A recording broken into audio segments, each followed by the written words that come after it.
Hello everyone, welcome to KGS IAS English. This side Manish. As you know, we have started a series on mapping named as Daily Map Drill, and in today's map drill, I will discuss a very important topic named as Narmada. Narmada is an important river of India, which is a west flowing river, which is in news right now. That's why we are discussing about Narmada. Now, the question arises in your mind, why we are talking about Narmada? Because recently an agreement was signed between the Chief Minister of Madhya Pradesh, Gujarat, Maharashtra, and Rajasthan. And the agreement is on some basis is dependent on Narmada and the issue related with the Narmada. That's why we are discussing about the Narmada River. So let's start. So Narmada is a very important river of India and considered the fifth longest river of India. The major river of India is Ganga, whose length is 2,525 km. On second position, Godavari, which is 1465 km. On the third position, we have Krishna, 1400 km. And on the fourth position, Yamuna, and it is 1370 km. And on fifth, Narmada is there, and the length of Narmada is 1312 km. This is considered as a west flowing river of India and the largest west flowing river of India, whose length is 1312 km. Because Ganga originates from Uttarkashi district of Uttarakhand, but it reaches the Bay of Bengal where it created Sundarban Delta, which is the largest growing delta of the world. When we talk about the Godavari, it emerges from Trambak Hills in Nasik, but it reaches the Bay of Bengal too. When we talk about Krishna, same, it originates from Mahabaleshwar Hills, but it reaches the Bay of Bengal. Thirdly, Yamuna is a tributary of Ganga. It finally meets the Ganga in Prayagraj in Sangam, and then Ganga reaches the Bay of Bengal. Means the top four rivers of India finally confluence into the Bay of Bengal. But when we talk about the fifth important river, it reaches the Arabian Sea. It is an important west flowing river which originates from Amarkantak Hills,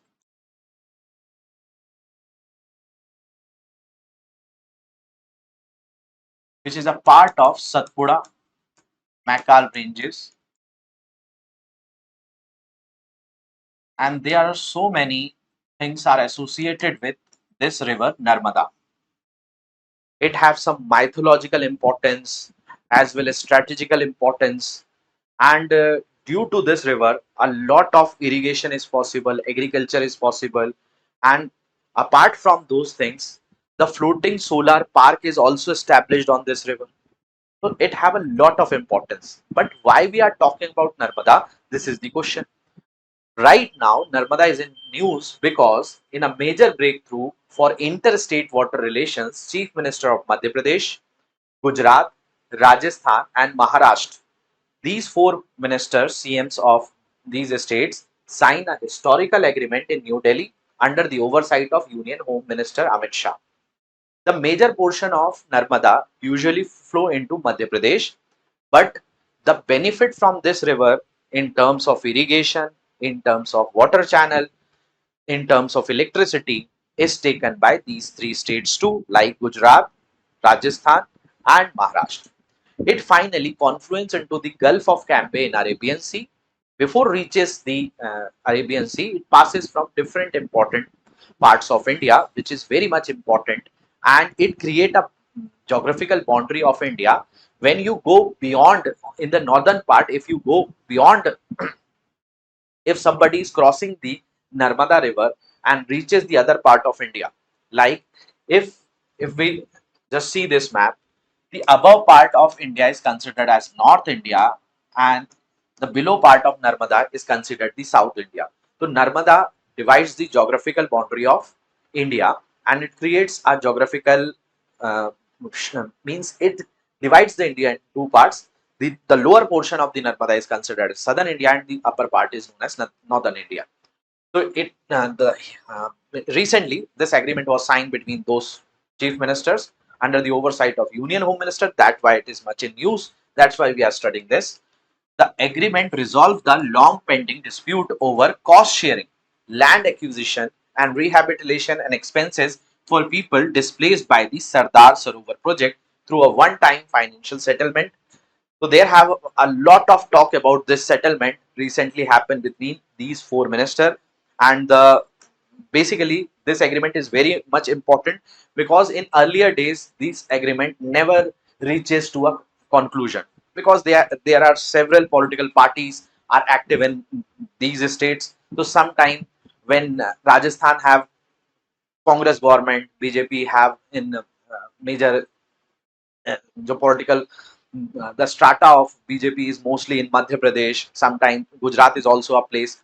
So there was a conflict between the political ideology between those states. So it never happened. But right now in all four states, it is a BJP majority states. That's why this was happened, and they signed a landmark decision, and the land dispute got settled by a financial settlement between those states. Apart from it, this river is very much important in terms of irrigation, in terms of hydroelectricity, and for agriculture. So now we study about those part, but why it is in use, that I already discussed because our agreement was signed between the chief minister of four states. Moving forward, the Narmada river, also known as, it has so many names. It is also known as Reva, Amarja, Mekal Kanya, sometimes Mekal Sutta, also considered as a one of the name of Mekal Sutta of Narmada, and Rudra Kanya, and is India's most revered and major peninsular river, which flows into the Arabian Sea. Known as lifeline of Madhya Pradesh and Gujarat, it is the largest west flowing river in the Indian peninsula and the fifth largest river overall in the country. I had already given you the list of top 5 rivers of India. Moving forward, I have a information to share with you. If you want to cover the newspaper session with with depth and with quality, you can join my session, which I usually take at 7:15 a.m. in the morning. And this is a live session where I take all the aspects of daily newspaper in terms of mains and the prelims examination. So you can take the benefit of this session. Just reach on the KGS IAS channel and you can easily watch my this episode on daily newspaper analysis.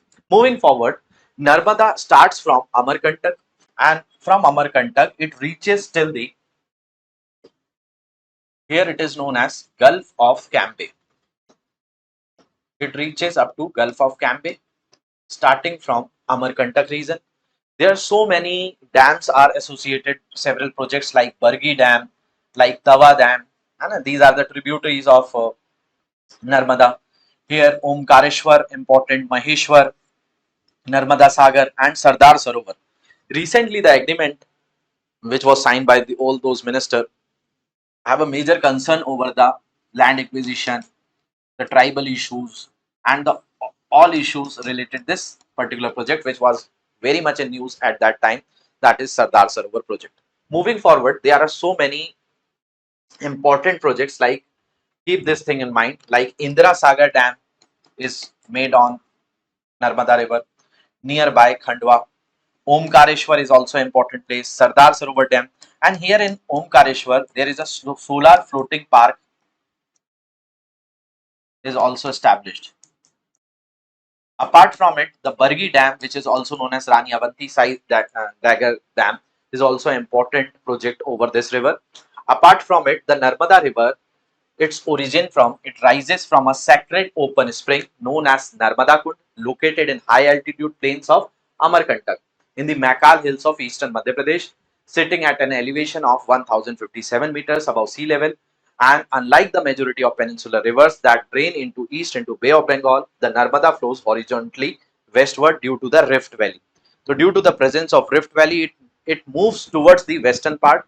As we know, the tilt of Indian peninsula is towards the north and northeast.